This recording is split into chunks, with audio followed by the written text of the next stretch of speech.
अंजली, किती वेळा सांगितले आहे तुला मी तयार होऊन येईपर्यंत नाश्ता तयार झाला पाहिजे म्हणून? लग्नाला 25 वर्षे झाली तरी तुला सारखे सांगावे लागते. एवढा वेळ लागतोच कसा ग तुला? मूर्ख कुठली. तुला काय घरातच बसायचे असते आणि काय काम असतं ग दिवसभर? मला कामावर जायला उशीर होतो तरी तू अक्कल नसल्यासारखी वागते. मुद्दाम उशीर करत असशील तर लक्षात ठेव, माझ्या इतका वाईट कुणी नाही. अभयने खुर्चीवर ओला टॉवेल फेकला आणि अंजलीकडे रागाने बघू लागला. आज त्याच्या रागाचा पारा चढला होता. अंजली नेहमीप्रमाणे मान खाली घालून उभी होती.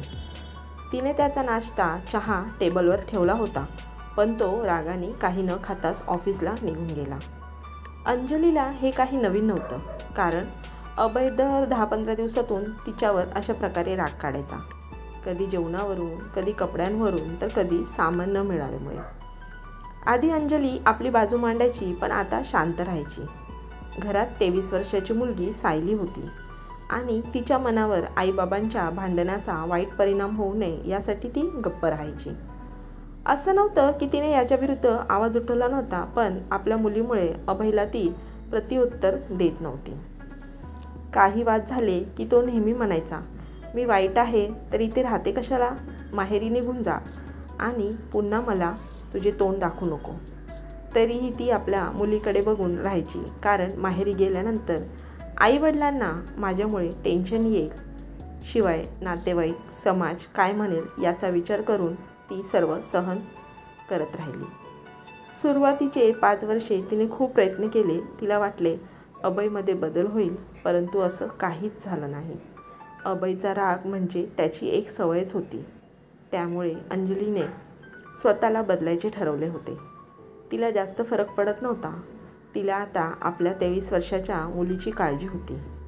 मुलीचे शिक्षण पूर्ण झाले होते, लग्नासाठी स्थळं येऊ लागली होती, पण ती लग्नासाठी तयार नव्हती. तिला नोकरी करायची होती. 4-5 महिन्यानंतर तिला एक खूप चांगले स्थळ आले. मुलगासुद्धा चांगल्या कुटुंबातील होता, चांगला शिकलेला होता, नोकरी चांगली होती. ओळखीच्यांनीसुद्धा मुलाचे खूप कौतुक केले होते. अभय एका संध्याकाळी आपल्या मुलीजवळ येऊन बसला आणि त्याने विचारले, सायली बेटा, हे स्थळ खूप चांगले आहे, तू नकार का देत आहेस?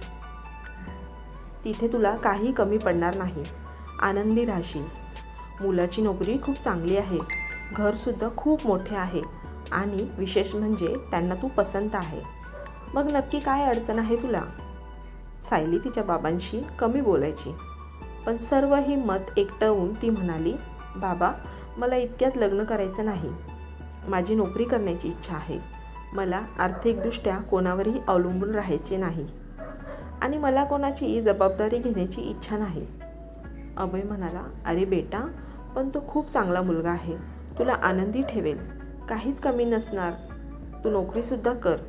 माझे बोलणे झाले आहे त्यांच्याशी. बाबा, माझे नोकरी करणे हे काय त्यांच्या सहमतीवर अवलंबून आहे का? मुलीने विचारले आणि अभयला राग आला आणि म्हणाला, मी सांगतोय ते लक्षात येत नाही का तुझ्या? खूप आनंदी राहशील तिथे. असे स्थळ पुन्हा पुन्हा येणार नाही, नकार देऊ नकोस.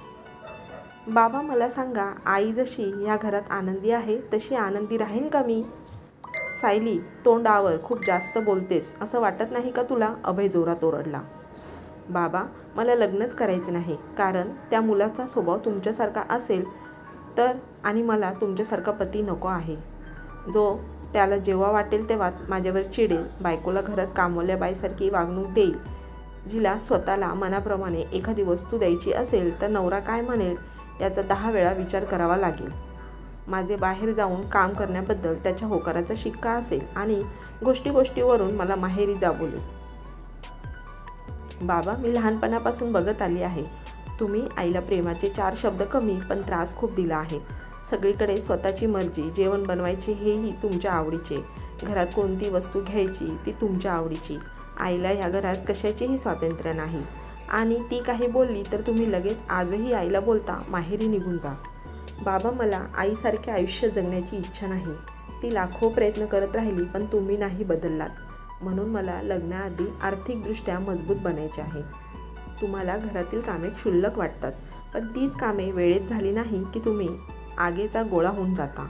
कामावरचा राग विचार न करता, समजून न घेता आईवर काढता. ती सहन करत राहिली आणि क्षणोक्षणी आपला स्वाभिमान हरवत राहिली. आई तुमच्यासाठी फक्त एक कठपुतली आहे, परंतु मी नाही. सायली आज पहिल्यांदा बाबांसोबत एवढं बोलली होती. अभय नेहमीपेक्षा जास्त रागाला गेला होता, पण मुलीसमोर तो आज शांत होता. शेवटी एवढंच म्हणाला, तुला जे योग्य वाटते ते कर, मी तर वाईट आहे ना. मुलीने बाबांचा हात हातात घेतला आणि म्हणाली, बाबा मी आज जे बोलले ते तुम्ही रोजच करता. तुम्हाला ऐकून वाईट वाटेल, परंतु तुम्ही आईबरोबर असे रोज वागून विसरूनसुद्धा जाता. फक्त एक वेळ तरी आईच्या मनाचा विचार नक्की केला असता. तुम्ही फक्त एका गोष्टीचे उत्तर द्या, तुम्हाला तुमचा जावई तुमच्यासारखा असला पाहिजे का, जो पोळी थोडी जाड झाल्यावर ओरडेल, गरम पराठा 1 मिनिट उशिरा आणल्यावर न खाता निघून जाईल, स्वतःचे चेकबुक न मिळाल्यावर घर डोक्यावर घेईल. सांगा बाबा. हे बोलणे अंजलीच्या कानावर पडत होते. अभय हे सर्व ऐकून घरातून शांतपणे निघून गेला, कारण त्याला आता अंजलीसमोर उभे राहण्याची सुद्धा लाज वाटली. यानंतर अभयने स्वतःला बदलण्याचे ठरवले आणि सायलीला म्हणाला, तू आधी नोकरी कर, स्वतःच्या पायावर उभी राहा आणि नंतर लग्न कर. अंजलीसुद्धा आनंदी होती, कारण तिच्या नवऱ्याच्या स्वभावात बराच बदल झाला. पण तिला या गोष्टीचे दुःख होते की तीसुद्धा स्वतःसाठी आपल्या मुलीप्रमाणे आवाज उठवू शकली असती. 2 वर्षांनी मुलीचे स्थळ पक्के झाले आणि लग्नानंतर मुलीची पाठवणी करताना अभय म्हणाला, सायली बेटा, तुझ्या आयुष्याचा जोडीदार तुझ्या बाबासारखा नाही, तू त्याच्यासोबत आनंदी राहशील. हे ऐकून अंजली आणि सायलीच्या डोळ्यातून अश्रू वाहू लागले. मित्रांनो, लग्नापूर्वी प्रत्येक मुलीला तू परक्याचे धन आहेस सांगितले जाते. कडक शिस्तीमध्ये मुलीला वाढवले जाते. शाळेतून घरी परत यायला उशीर झाला की तिला मार खावा लागतो. दारातून बाहेर डोकावायला लागली की मोबाईलवरून कोणाशी बोलताना दिसली की संशय घेतला जातो. मुलांशी मैत्री करू नये, पडदा करावा आणि मुकाट कुठलेही उलट उत्तर न देता जसे सांगितले गेले तसे करावे. मुलींनी आपल्या लग्नाविषयी स्वतः कुटुंबात चर्चा करू नये. तिला या घरात कुठलाच अधिकार नाही. जे करायचे असेल ते आपल्या सासरी करशील असेच वारंवार म्हटले जाते. परंतु लग्न करून ती जेव्हा सासरी येते आणि तिच्या नशिबात कथेतल्या अभयसारखा नवरा असेल, जो बायकोला खालच्या पातळीची वागणूक देत असेल आणि काही झाले की माहेरी निघून जा असं बोलणारा असेल, तर त्या स्त्रियांनी काय करायचे. माहेरचे बोलतात, आता सासर तुझे घर आहे, आणि सासरी नवरा बोलतो माहेरी निघून जा. मग हा प्रश्न उरतो की स्त्रीचे खरे घर कोणते. मित्रांनो, तुम्हाला जर आजची कथा आवडली असेल तर व्हिडिओला लाईक करा, शेअर करा, चॅनलला सबस्क्राईब नक्की करा. कथा पूर्ण पाहिल्याबद्दल धन्यवाद.